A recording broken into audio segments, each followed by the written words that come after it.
All right. So, question was asked this morning was, should you give an EMD, an earnest money deposit? And I have two answers for that. So, the first answer is 100% absolutely no, unless you're buying from, if you're buying a listed property, one off the MLS, the multiple listing service, or you're dealing with a real estate agent, then it's always going to be required. And again, I'm speaking for Virginia. In some states, and I know Washington, I believe, is one of them. In some states, a contract's not valid without an earnest money deposit. In most states, you can do a deal, completely legal binding contract, as long as one person agrees to buy and one person agrees to sell without having an earnest money deposit. So let me tell you when you would give and the reason why I'm saying not to. So, first of all, when you're meeting with a motivated seller, they don't get to call the shots. So they don't get to tell you, oh, I'll only sell it to you if you give me 5 grand down.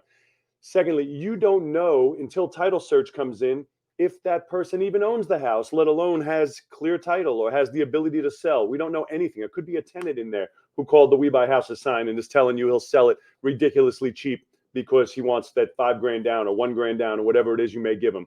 So 100%, absolutely not. We do not give earnest money deposits at all unless you're dealing with a real estate agent, or, and here's the last one, and I'll explain to you how we would do it, or unless you're dealing with a seller, generally when there's an inheritance and they inherited the property, oftentimes there's an attorney who's handling the estate. And then once there's an attorney involved, they typically will ask for an earnest money deposit. Now, providing you're getting a really good deal, you're comfortable with the deal, you can, in fact, give an earnest money deposit. But the big caveat to that is, and this is what is most important, you never give the deposit to the seller. You must make it out and give the deposit to the attorney, preferably to your attorney. So we never give a deposit under any circumstances ever. We never give an earnest money deposit to a seller.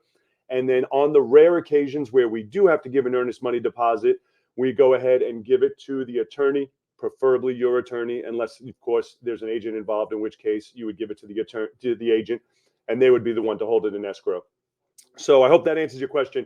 I'm going to do another one for you to explain what happens on case of default to the earnest money deposit. But that's all I got for you guys today, just because I wanted to share that and answer that question.